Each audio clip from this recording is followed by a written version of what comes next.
इमरान भाई बहुत शुक्रिया, खैरियत से आप हमें मिल गए, क्योंकि मेरा ख्याल से इमरान खान साहब की उस बात को लोगों ने किसी और तरीके से लिया। वो 4 गोलियों वाली, वो उनका कहने का मतलब ये था कि आपके कपड़े को लग के बची। मैं खुद घबरा गया था, क्योंकि मुझे आपकी जान जो है ना, वो ज़ाती तौर पे भी आप जानते हैं, आप भाई हैं, बड़ी चीज़। और आज आपको अपने सामने देख के मैं इतना खुश हो रहा हूँ कि बचत हो गई। मैट्रिक्स वाला काम हुआ, गोलियाँ यहाँ से आ रही, वहाँ से आ रही। इमरान इस्माइल मेरा भाई जो है, कभी यूँ निकल रहा है, कभी यूँ निकल रहा है, लेकिन चलो ये तो हो गया ज़रा लाइटर नोट पर।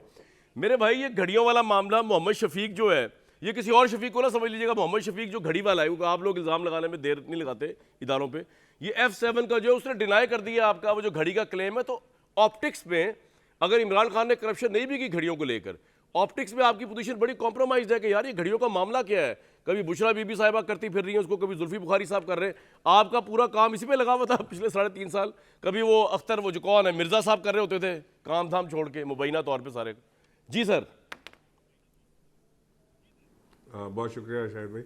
देखें, बात यह है कि वज़ीर आज़म एक बड़ी बला होता है, उसके पास बड़े पावर्स होते हैं, वो बहुत सारे काम ऐसे कर सकता है अगर तो वो लालची हो और वो पैसा बनाना चाहता हो, तो with one stroke of pen he can make billions. ये तो गुजरा कर लेते हैं वज़ीर आज़म का क्या। और वज़ीर आज़म भी वो जो इमरान खान हो, जिसको सादिक और अमीन कहा जाता हो, जो शौकत खानम अस्पताल जैसे 3 अस्पताल चलाता हो, बिलियंस ऑफ रुपीज़ का पर मंथ खर्चा उस पर होता हो गरीब मरीज़ों के ऊपर, और एक पैसे की करप्शन उसमें ढेले की ना निकले।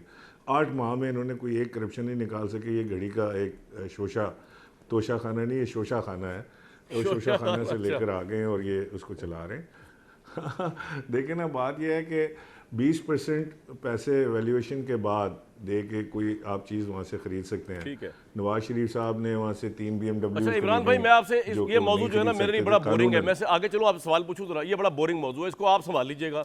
अवाम के ऑप्टिक्स के साथ अगर इस पे हो रहा है प्ले आउट, तो वो आपके लिए कंसर्न की बात है, क्योंकि लोग पता नहीं बुशरा साहबा किस ऑडियो किस कॉन्टेक्स्ट में लें, लेकिन इसको छोड़ते हैं। मुझे सर एक बात बताइए कि इमरान खान साहब की सियासत का अरूज और जवाल, अप एंड डाउन, अरूज और जवाली अप एंड डाउन चल रहा है पिछले 6-7 महीने से। कभी वो ऊपर नजर आते हैं, कभी वो नीचे नजर आते हैं। मुझे समझाइए कि इस वक्त इमरान खान साहब की पोजीशन कहाँ पे है, जबकि उनके अपने एलाइज जो है वो भी उनके बर मुखालिफ चल रहे हैं। हालांकि कह वो रहे हैं कि हम आपके साथ हैं, लेकिन वो उनके मुखालिफ चल रहे हैं। वो बाजवा साहब वो इदारों को लेकर, इस्टेब्लिशमेंट को लेकर इमरान खान के बयानिए पे साथ नहीं है। और इमरान खान खुद भी बरबला कह रहे हैं, वो सहमियत तोड़ने की बात करें इमरान खान, परवेज लाई जो है वो काबीना के तोसी दे रहे। तो ओवरऑल आपकी पोजीशन सियासी तौर पे कहाँ स्टैंड कर रही है इस वक्त आपकी अपनी निगाहों में? कमरान भाई देखें, पहली बात तो ये कि जो आपने अरूज और जवाल कहा, तो मुझे तो जब से हम गवर्नमेंट से बाहर निकले हैं उसके बाद से उरूज ही उरूज नज़र आ रहा है। जवाल तो मुझे अब तक नज़र नहीं आया। चलो जी, माशाल्लाह। अगर आप सर्वेज देखें, जो IRS का सर्वे आज का सर्वे आया है, ये कल रिलीज़ हो जाएगा, वो आप देखेंगे। उसके कुछ छोटे छोटे पॉइंट्स उन्होंने रिलीज़ किए। उसमें वो कहते हैं कि जी 3 महीने पहले इमरान खान की पॉपुलैरिटी 31% थी पाकिस्तान में, और आज इमरान खान 65% क्रॉस कर गए पॉपुलैरिटी में। तो मुझे तो वो राइज ही नज़र आ रहा है, जवाल नज़र नहीं आ रहा। चलो जी, बड़ी अच्छी बात। और दूसरी चीज़ ये कि जो आपने जो ये मैं सर्वे की बात कर रहा हूँ जी, मेरा तो ज़ाहिर है बायस्ड ओपिनियन होगा। मुझे तो लगेगा कि हमारी नहीं, मैं तो आपको मुबारकबाद दे रहा हूँ, क्योंकि आप लोग मेरे मतलब सोचते हैं कि शायद मैं बड़ा बायस्ड हूँ। मुझे बड़ी सुननी पड़ती है आपकी वजह से यार, क्या बताऊँ मैं आपको। और मैं तो अब सोच रहा हूँ कि क्या करूँ, किस तरीके से आप लोग खुश करूँ, समझ नहीं आ रहा। जी जी, फरमाएं। नहीं, आप हमें खुश ना करें, बस आप अपना नहीं सर, बड़ा जरूरी हो गया आजकल आप खुश करें। इंशाल्लाह कोई बायसनेस नहीं होगी। जी जी ठीक है सर। मैं ये आपकी बात ठीक है, मैं एग्री करता हूँ। इमरान खान की पॉपुलैरिटी जो है on a very serious note, इसमें कोई दो राय नहीं है, लेकिन इस पॉपुलैरिटी को संभालना भी होता है। तो जिस तरह की हरकतें अब सामने हो रही हैं या आ रही हैं, आमिर इलियास भाई, जरा मैं आमिर साहब को बीच में ले लूँ, इस्लामाबाद की नब्ज को समझते।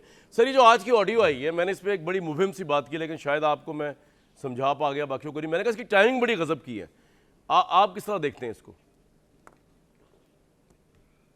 देखिए, आप अगर टाइमिंग की बात कर रहे हैं तो वो ये कर रहे हैं कि क्या कोई सिलसिला रुका तो सिलसिला दोबारा शुरू हो गया।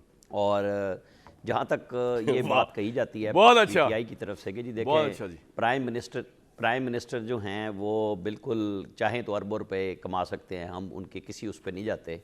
इमरान खान साहब की जो तहरीक है ना, वो इंसाफ के नाम से है, और उनका जो चोटी का मुहावरा है वो ये है कि हम इखलाकी तौर पे हमालिया से बुलंद हैं। जब आप इखलाकी तौर पे हमालिया से बुलंद हो तो चादर पे एक छींटा भी ना हज़रत उमर फ़ारूक रज़ी अल्लाह ताला अन्हु की मिसालें खुद दिया करते थे कि दूसरी चादर कहाँ से आई, लोगों ने सवाल कर लिया। बिल्कुल सही। इस ऑडियो को भी छोड़ दें, इन्होंने, इनके सारे लोग बैठे हुए हैं, सबके क्लिप चला दें कि ये 50% बेचते रहे और हम बार बार कहते रहे कि हुजूर ये सारा काम 20% में हुआ था। अगला सवाल ये है कि जो 1 दर्जन से ज़ायद दौरे खलीजी ममालिक के और उसके मिले गिफ्ट, वो कहाँ हैं? फ़ौज ने अपना ब्रिगेडियर बरतरफ कर दिया नौकरी से। प्राइम मिनिस्टर शहबाज शरीफ क्यों कमज़ोर हैं? या तो वो इल्ज़ाम वो भी बाजवा साहब पे लगा दें कि जी वो इमरान खान की इंश्योरेंस पॉलिसी थे और वो ना केस बनाने दे रहे थे ना चलाने दे रहे थे, तो फॉरेन ऑफिस और प्राइम मिनिस्टर ऑफिस का इंटरनल ऑफिस जो MS के अंडर था, इन लोगों ने वो कहाँ किया, किन लोगों को इन्होंने सज़ा दी? ये सिर्फ प्रेस कॉन्फ्रेंसों का काम नहीं है। अगर आप अपने मुखालिफ के साथ बात करना चाह रहे हैं तो फिर एक तो इलेक्शन कमीशन में केस चला गया, असल इशू वो है इससे भी बड़ा कि जी आपने जो दौरे के गिफ्ट्स थे वो ओपन नहीं किए। मतलब दूसरी बार बात बार थी, कहने सऊदी में भी जो ओपन नहीं क्राउन किए ना, प्रिंस मीडिया है, के कहने उनका पे ना मसला कोर्ट ये के था। कहने पे। ये आप ठीक कह रहे हैं जी। और सऊदी क्राउन प्रिंस का इशू ये था कि जी हमारे पास सब ममालिक के सदर और वज़राए आज़म आते हैं, हम हर एक को अपनी हैसियत उस मुल्क के हिसाब से गिफ्ट देते हैं। सिक्रेसी इस बुनियाद की होती है, रिक्वेस्ट ये होती है कि जी दूसरे को तो नहीं ना पता मुल्क को कि हमने आपको क्या दिया। यहाँ पे फिर बड़ा एतबार होता है कि जी आप क्यों बेच रहे थे। नहीं, लेकिन ये आमिर तोहफा भाई आपको आप वैसे वाइडर ही क्वेश्चन वज़ीर एड्रेस आज़म करें ना, दिया। इससे क्या इमरान और खान की यूनिक पॉपुलैरिटी घड़ी थी। डाउन जा रही है? मुझे तो नहीं लग रहा कि जाती हुई नजर आ रही है। देखें, मैं इसीलिए कह रहा हूँ कि अब जब पॉपुलैरिटी इमरान इस्माइल साहब की बात से कोई मुझे मसला नहीं है कि वो 65% क्या वो 100% पे चले जाएं। अभी वो अकेले मैदान में खेल रहे हैं। उनका मुकाबला 2018 में नवाज शरीफ को जेल में बंद करके किया। ये बात सही है आपकी। ये जो आप कह रहे थे ना शहबाज शरीफ जाते थे आर्मी चीफ के पास, मैं बोलना नहीं चाहता, आप खुल के बोलें, बताएं। अब तो सब लोग बता रहे हैं ना कि जनाब आपने केस बनाए थे, आपने सजाएं दिलवाई थी, अब आप ही इसका कोई हल निकालें ना। जब नवाज शरीफ ने बोलना शुरू किया था तो फिर उसको क्यों लंदन भेजा? लंदन भेजने के बाद भी वो रुका नहीं, फिर क्यों जाते रहे लोग मुसलसल? और ये जो रजीम चेंज के ऊपर कहानियां हैं, मुसलसल प्रेशर क्यों होता रहा? लोगों ने क्यों मैसेज भिजवाए जो प्रमोट नहीं हुए कि जी आप हमें मौका दें, हम पिछली गवर्नमेंट को लाने से ज्यादा आपको अच्छा रिजल्ट देंगे? जी। क्यों?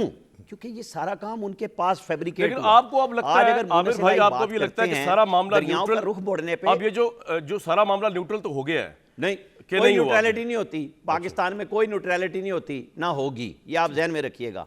सबके मंबे वहीं पे हैं, सब ने जाना भी वहीं पे है। आपको एक बात बता दूं मैं, इससे पहले अगर इस्टेब्लिशमेंट जो थी ना, उसकी वजह से अगर कोई इमरान साहब को कोई हल्की सी फेवर भी मिल रही होगी कि जी केस डिले हो जाए, मुझे नहीं पता मिल रही थी, लेकिन अब क्योंकि न्यूट्रल होगी इस्टेब्लिशमेंट, अब जनाब रिलीफ कोई नहीं है। अब जो केस है अपने मेरिट पे चल रहा है और बड़ी ही जीरो टॉलरेंस वाली इस्टेब्लिशमेंट आई है। भाई आखिर जनरल सैयद आसिम मुनीर वो आर्मी चीफ है जो जब DGI थे तो उनको सब लोगों ने रोका और आर्मी चीफ ने भी रोका उस वक्त के कि जनाब छोड़े ये करप्शन केसेस, आप जरा इमरान साहब को तरीके से। उन्होंने कहा भाई कुरान, हाफिज कुरान तो है वो, उन्होंने कहा अल्लाह ताला को जान देनी है, किसी इंसान को देनी, उन्होंने जाके ये रखे सबूत सामने प्राइम मिनिस्टर के, अपनी जॉब सेक्रीफाइस कर दी।